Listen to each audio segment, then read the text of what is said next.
Eh bien, salut. Aujourd'hui, nous sommes le 31 juillet. Comme tu peux le voir, je suis venu pour préparer le camping-car parce que je voudrais bien partir quelques jours et en profiter un petit peu. Je l'ai passé au contrôle technique et il n'est pas passé. Il n'est pas passé pour raison de pollution. Il y a la pollution qui n'est pas passée. Au moment où je l'ai amené au contrôle technique, j'ai eu feu stop et veilleuse qui ne marchait pas, comme par hasard, et des deux côtés. 2 ampoules grillées. On va savoir pourquoi, j'en sais rien. Donc ça, c'est fait.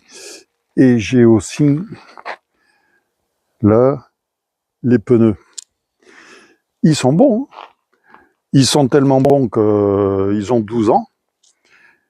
Ils sont pas abîmés. Quand tu les regardes comme ça, les crampons, nickel. Seulement, c'est entre les crampons où c'est craquelé. Donc, ils ne sont pas passés non plus au contrôle technique. Ce qui fait que il faut que je change les 2 pneus de devant. Bon, tu vas me dire, j'ai jusqu'au mois de septembre pour le faire. Là aussi, il fallait que je te montre. Tu vois tout ça là. Ça va dégager. Je vais le repeindre. Je vais le repeindre. Alors, j'ai fait une demande sur ChatGPT. Et je vais te montrer ce que ChatGPT me propose, y compris pour ce côté. Tiens, je te le mets là. Tu vois comment il va être à peu près, hein, on va dire, à peu près. Là, le devant. Attends. Là. Voilà. Le devant, il va être fait exactement comme ChatGPT me le demande. Enfin, m'a proposé. Et par contre, sur les côtés, c'est-à-dire là, est-ce que je mets des stickers montagne, machin, tout? Je sais pas encore.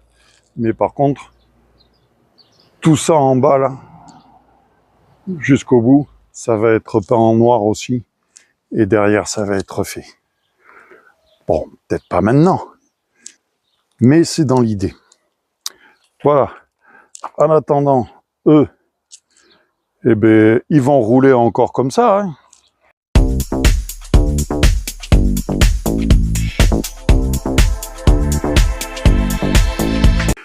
Comme tu peux le voir, là, les crampons, ils sont nickel, tu vois.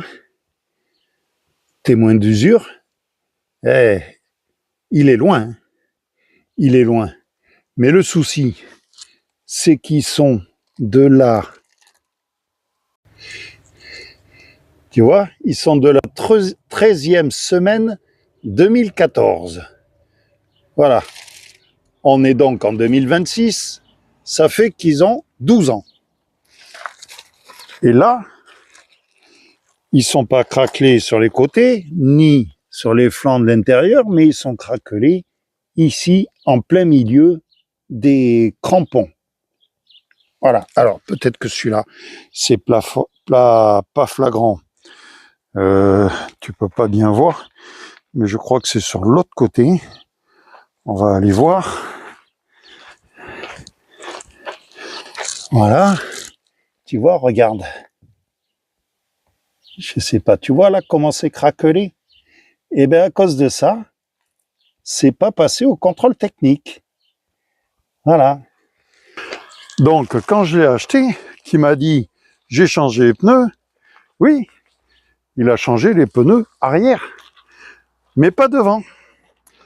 Voilà. Or que tu as l'impression qu'à l'arrière, ils sont plus usés que devant. Bon, bref. J'ai 2 pneus à l'avant à changer d'ici le mois de septembre pour le passer à la contre-visite. Et forcément, anti-pollution, et je l'ai fait il y a 2 ans, et bien il faut que je recommence. Voilà. Mais en attendant, ça ne m'empêche pas de rouler. Donc pour l'instant, on va continuer à user ces pneus-là. en espérant que ça éclate pas. Et puis j'ai du nettoyage à faire parce que avec les incendies dans le Médoc, on est quand même à Saint-Louis-de-Montferrand, hein. Le Médoc, c'est là-bas. Enfin, dans le Médoc, dans le bassin, sur le bassin. Il y a eu quand même des retombées de cendres, de poussière et de merde jusqu'ici. Donc là, ici, j'ai gratté un peu, mais il y a encore des traces. Voilà. On le voit quand même bien de l'autre côté. Ici, tu vois, les traces noires. Ah, ça s'est bien incrusté dedans. Donc, j'ai du nettoyage à faire. Voilà, allez. On continue. Bien, alors, j'étais venu pour nettoyer et préparer le camping-car pour pouvoir partir. J'avais de la famille chez mon père, donc on a mangé, on a fini tard. J'ai amené ma nièce à la gare à Bordeaux. Là, je viens juste de rentrer. Donc là, je me dis, à l'heure qu'il est, il est quand même 20h25. Qu'est-ce que je peux faire? À part rien. Parce que maintenant, c'est pas à 20h 20h30 qu'on va se foutre à travailler. J'avais une chose à réfléchir. C'était le chargeur que j'ai acheté pour la batterie au lithium et à me demander comment je vais la brancher et la connecter. Eh bien, j'ai trouvé. Alors, j'ai acheté ce chargeur-là, exprès, sur un site qui font aussi des batteries, parce que j'ai vu ça sur la chaîne d'un youtubeur, Régis, et la batterie, j'ai pas pris parce que j'ai déjà ma batterie de 200 ampères et dodo. Par contre, il avait acheté ce chargeur-là, qui ne fait pas de bruit, il n'y a pas de ventilateur, il n'y a rien. Donc celui-là, il est nickel. Alors là, ça, tu vois, c'est une prise normale, ça va aller sur la batterie. Il y a une prise là que tu peux débrancher. Mais le chargeur, lui, il va aller derrière, je vais te montrer. Mais là, pour le brancher au 220, tu vois, c'est une fiche comme ça. Voilà. Je l'ai pas, enfin je l'ai. Il y a la petite rallonge qui est vendue avec. Avec ça. Donc c'est cette fiche qu'il va falloir que j'achète. Pour pouvoir le brancher, je vais le mettre avec un fil comme ça. Et au bout, je vais mettre une prise. Je te montre ça. Je tourne. Voilà. Je te disais, donc, ce chargeur-là, il va venir... Ouais, attends, je me baisse. C'est difficile. Il va venir derrière, là. Je vais le fixer derrière. Et avec la prise, je vais faire un trou là. Et je vais mettre une prise électrique. Comment te dire, de ce genre-là. Tu vois, là, comme ça. Je vais la mettre là. Comme ça, ici, elle, je la prendrai et j'irai la brancher sur la prise électrique là-bas. Parce que, n'oublie pas que ça, c'est branché, ça passe dessous, c'est branché dessous à l'EBL, sur mon câble avec la fiche P14 et P13, sur le câble du 220 qui arrive de la prise P17. Donc j'aurai ma prise, mon 220 qui va arriver quand je me brancherai de l'extérieur, qui va arriver à cette prise, et cette prise sera branchée ici, qui alimentera le chargeur pour me recharger la batterie. Voilà. Et quand je ne serai pas branché sur le 220 extérieur, j'aurais plus qu'à reprendre ma prise. La prise là, et la brancher ici sur le convertisseur. Voilà. Qui, le convertisseur, m'enverra du 220 dans ma prise là-bas, qui lui, enfin là, ça alimentera le circuit électrique qui se trouve, alors on va allumer, ici, qui lui m'alimente toutes les prises électriques, y compris là, et y compris le frigo. Tu vois? Voilà. Seulement, il ne faudra pas que j'oublie de le débrancher quand je me brancherai sur la P17. Voilà. Que je débranche ici au convertisseur. Comme ça, je ne risquerai pas de... Même je le brancherai sur la prise, et si ma batterie est chargée, il suffira juste que je débranche ça. Comme ça, j'aurai pas besoin de la recharger, elle sera déjà chargée. Voilà, t'as compris? Donc, il faut que je commande une prise mâle,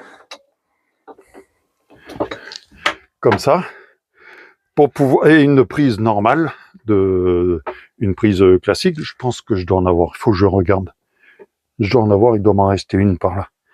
Voilà, pour pouvoir la mettre là, et faire mon branchement pour le chargeur de batterie. Voilà. Oh putain, j'ai chaud. Combien il fait dedans là? 29 degrés, 43% d'humidité. C'est infernal. Il y a encore du boulot dans le camping-car, c'est pas fini. J'ai en premier lieu le décalaminage pour la pollution. Comme je te l'ai dit, il y a les pneus à changer. On va voir pour ça, pour charger, pour le chargeur, l'installation.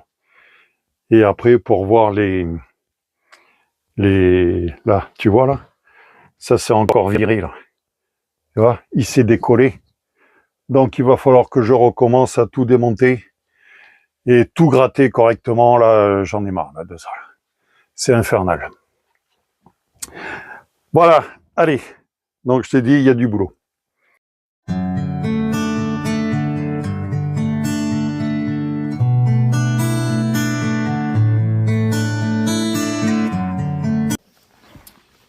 Bien, aujourd'hui, on est le 4 août et je viens. C'est la pipi. Ah. Allez. Bon, on est au camping-car parce que j'en ai marre. Donc ça fait que on s'en va faire un tour jusqu'à samedi. On est mercredi. On est mercredi. Donc là, je vais le préparer, on va le charger. Je vais mettre de l'eau et on prend la route.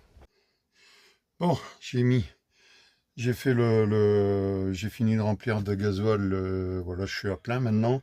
Là, je viens de laver la cuve d'eau.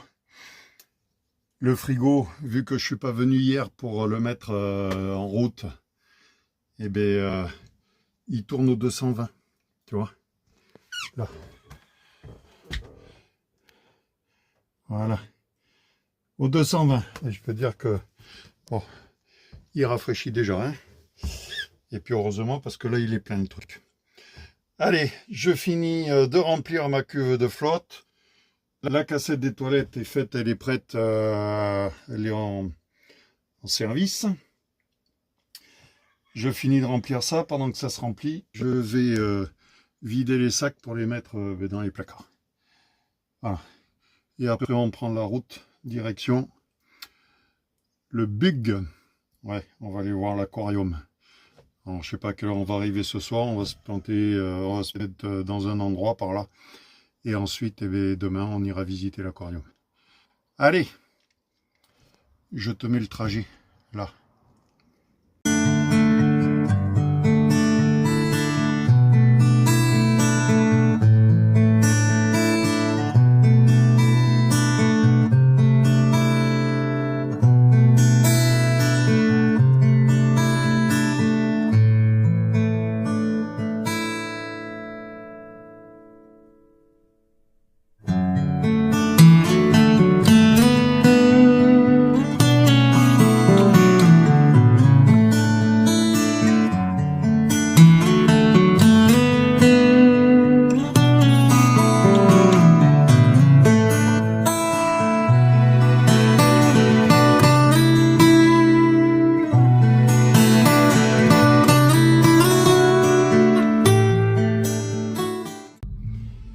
Bien, on vient d'arriver donc sur l'aire de camping-car du Bug.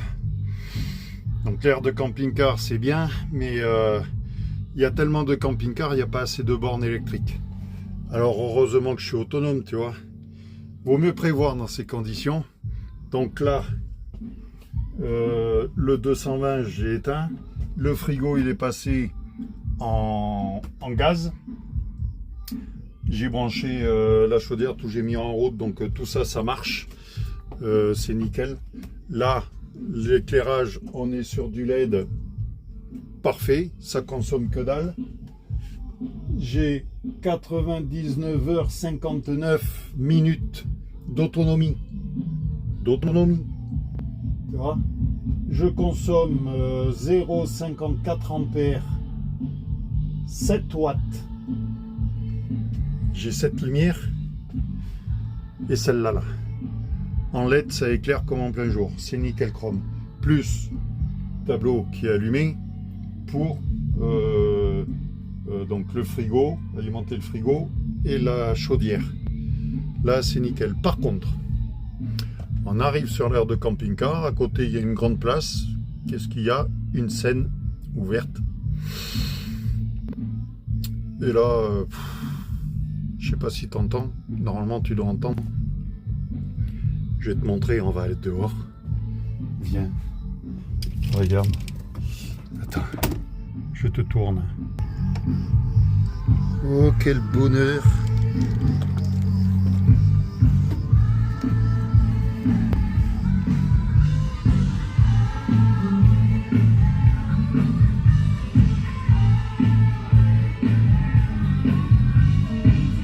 Voilà.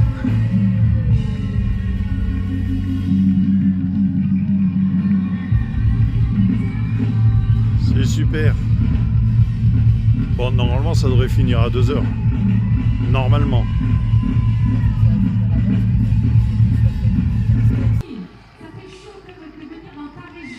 Alléluia, c'est fini. Merci, c'est fini, on va pouvoir dormir. Donc, je sais pas si tu vois. Non, tu vois rien voir. Non. Bon, voilà. C'est beau. On est là, aire de camping-car. Bon, tu vois pas, c'est dans le noir. Allez, go, je te reprends dedans. Bon, voilà. Et là, je viens de m'apercevoir que la clé, la pile doit être foutue parce que je peux pas fermer et ouvrir les portières. Quand j'appuie sur le bouton, il n'y a rien qui se passe. Donc, j'ai la pile à changer encore. Voilà. Allez, dodo, on se reprend demain. Bon, après une bonne nuit, là on se prépare pour aller à l'aquarium du Bug.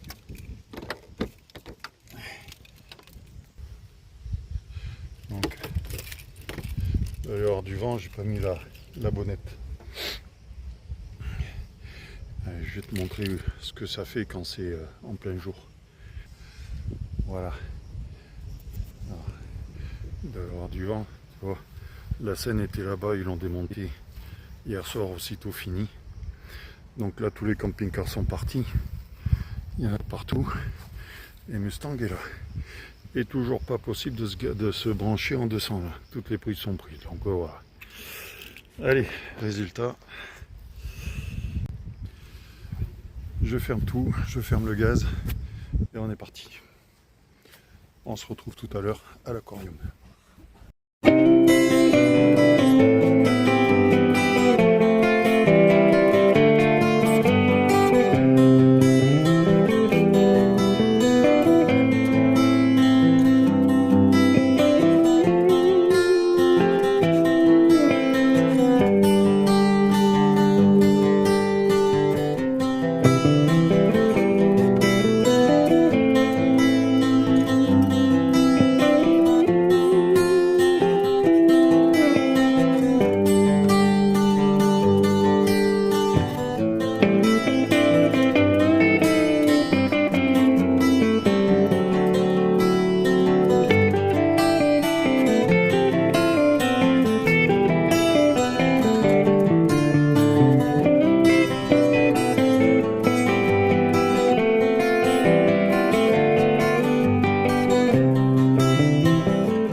changement de programme, au lieu d'aller au Buc parce que c'était impossible de se garer.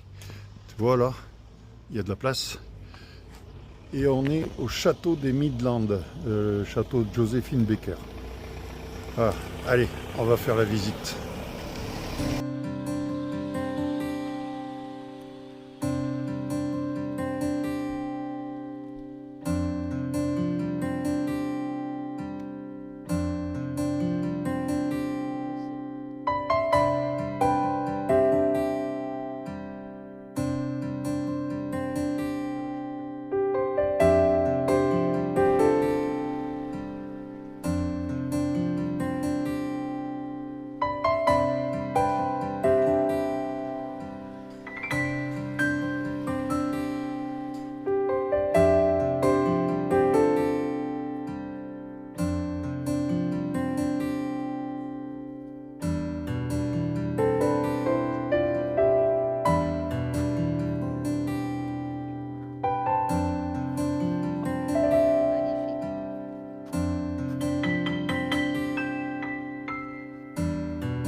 Que l'on compte le plus de pratiquants, avec environ 10 000 fauconniers.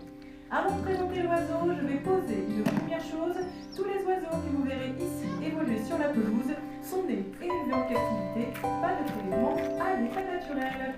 On commence donc cette présentation avec la jolie buse de Harris. Et avec cet oiseau, on part directement en Amérique du Sud. Dans la nature, cet oiseau est grégaire puisqu'il va vivre en groupe. Et à la chasse, ils ont une technique bien particulière. Les mâles, plus petits, auront le rôle de débusquer et de poursuivre les proies, tandis que les femelles, beaucoup plus grosses, auront le rôle de capturer et de mettre à mort la proie. Puisque l'on fait la différence entre mâles et femelles, dans le jargon de la fauconnerie, on a notre petit langage. Ici, les mâles, comme César, seront appelés des tiercelets, puisque ces derniers pèseront un tiers de moins que les femelles. Les femelles, quant à elles, seront appelées des formes, puisqu'elles auront la forme de référence de l'espèce. Notre pauvre César va tout simplement partir à la chasse aux oiseaux. Je vais donc lui envoyer les biens. Oh là, Nico, tu te fais embêter par une quinzaine d'hirondelles. Oui, en fait, nos hirondelles cette année aura réellement appris à chasser. Ici donc avec la buse de Harris, l'autour des ballons, les perniers de ronce, l'aigle royal ou encore la buse d'Aquerousse, on va pratiquer ce que l'on appelle la chasse de bavole. Ça consiste à attraper les proies au sol ou au ras du sol, mais les captures ne dépasseront jamais les 10 mètres de haut. Au-delà, c'est le terrain de chasse du cocon, les chiens en tout à l'heure. Et lorsque l'on part à la chasse avec nos oiseaux comme ça, chaque hiver, nous avons besoin d'aide. Pas d'inquiétude, j'ai bien parlé d'un compagnon de chasse pour mon oiseau et non de son quêteur. On fait les présentations. Il s'agit ici de pimprenelle. Les pimprenelles, c'est une femelle de purée picoisée. Ce n'est pas un animal. Alors, on vise à la course. Attention. Jusqu'à trouver en fait. Non, je n'arrive pas tant avec ton oiseau. Sauf que Pimprenelle, elle restera toujours devant le terrier puisqu'elle aussi a toujours appris à avoir son salaire avant de partir au travail. Pimprenelle est carnivore, alors elle aussi sera gratifiée d'un morceau de poulet cru. Ici, on va la chasser tout comme vous maintenant. On attend le moindre mouvement sur la pelouse. Ça y est, la porte est échappée, mon oiseau l'a repéré, il le prend à la coupe dans quelques instants. Magnifique capture de la Pimprenelle. Donc la première. Et je pense que c'est pas rassuré. Mais ça passe vraiment comme ça à la chasse. Salut, tu vois, il m'attend. Le premier, le lapin n'aura pas de boulette. Le second va répondre à bien plus vite pour défendre sa vie. Observez l'oiseau. Il a les ailes et la queue dévoyée. Il nous signifie qu'il n'a pas envie de partager sa proie. Et à la chasse, l'oiseau ne ramènera jamais son butin. C'est au fauconnier de retrouver son oiseau le plus rapidement possible. Sinon l'oiseau mange sa capture et va digérer dans les hauteurs. Une fois qu'on a retrouvé l'oiseau, on va faire ce qu'on appelle le change. Récupérer l'oiseau au camp en échange d'une bonne récompense pour récupérer ensuite le gibier de l'oiseau. Et là se termine l'acte de chasse.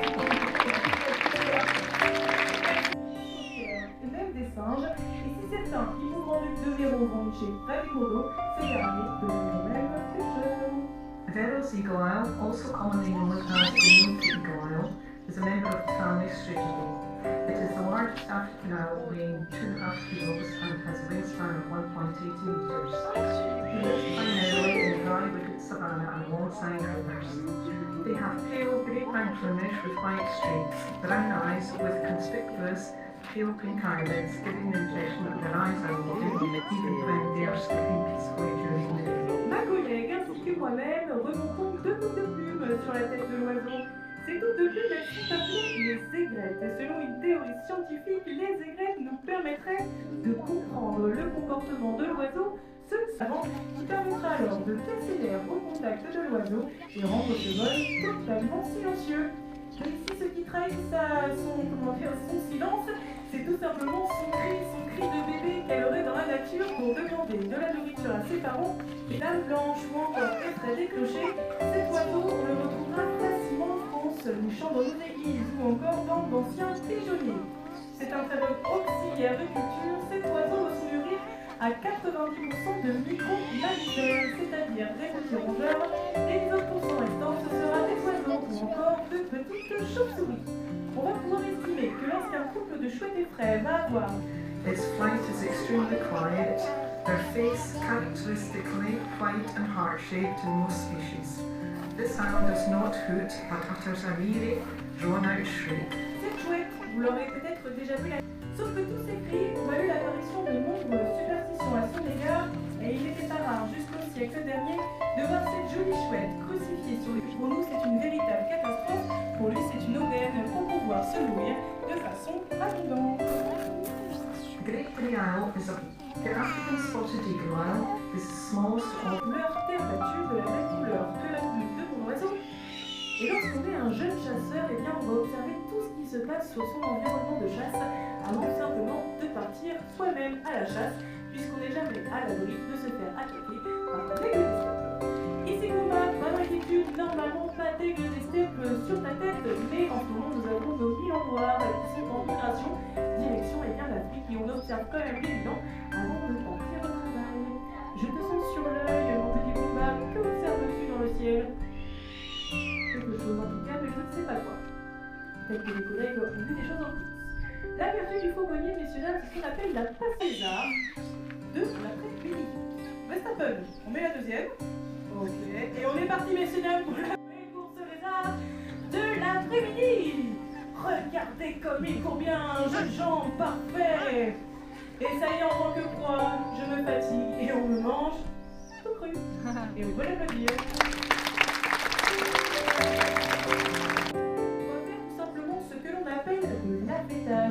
Je vais prendre la définition. L'affêtage, c'est tout simplement prendre les capacités naturelles de l'oiseau. Ici, le vol, on leur a appris. Ils savent le faire depuis des millions d'années. Donc, tout ce qu'on a appris à nos oiseaux, c'est d'aller d'un point A à un point B, généralement le gant ou encore la structure. Et à chaque fois que l'oiseau rejoint le gant, il est récompensé. Encore une fois, tout travail mérite salaire. En toute l'espérance de vie de ce petit chasseur, et ça pour 3 raisons. La première, eh bien, chaque oiseau a sa maison, son endroit, lui. Alors, pas de prédation avec d'autres rapaces, ici à la fauconnerie, ou encore d'autres oiseaux sauvages. La première, cet oiseau a commencé tout simplement à se nourrir sur des proies et sous le poids des femelles. Alors, dans les années 70, un programme de conservation dans votre monde, celui-ci, c'est bien américain. Et en France, en Europe, on a également le nôtre. Il s'agit cette fois-ci du piloté dans tous les sens et on ne pourra plus partir à la chasse. Alors, depuis que l'oiseau est petit, il a appris avec cette coque de cuir sur la tête. On enlève donc tous les stimuli visuels extérieurs de l'oiseau. Soit elle va partir directement face au vent, ou elle va s'ébrouer, c'est-à-dire secouer ses plumes avant de partir à la chasse. Ici, c'est elle qui choisit.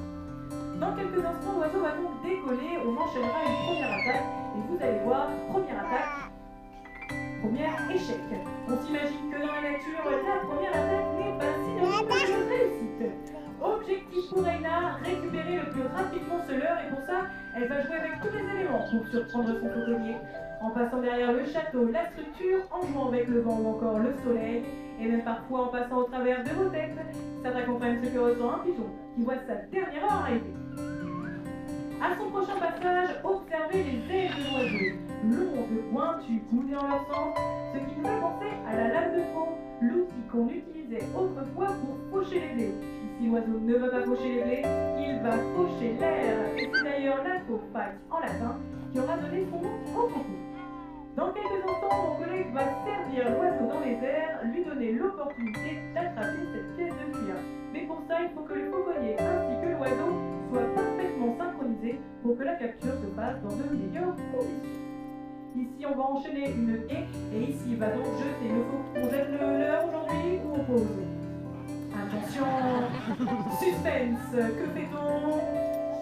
Et oui, elle commence à avoir de l'âge, elle a 3 ans cette année, elle commence à avoir également de l'expérience pour surprendre son foyer. Et là, observez tout simplement dès que mon collègue va voir le dos tourner. Allez, une capture, monsieur.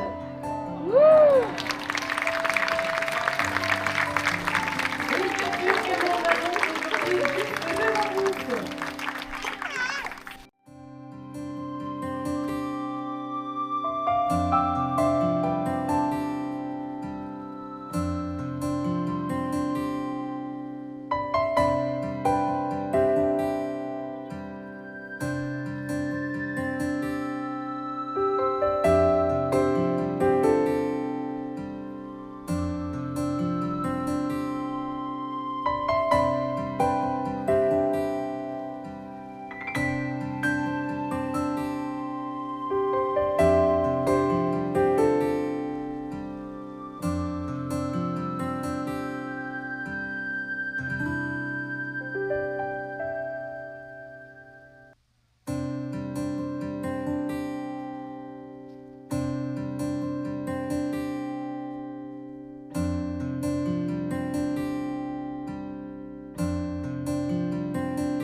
Alors la visite du château, on n'a pas pu filmer, c'est interdit.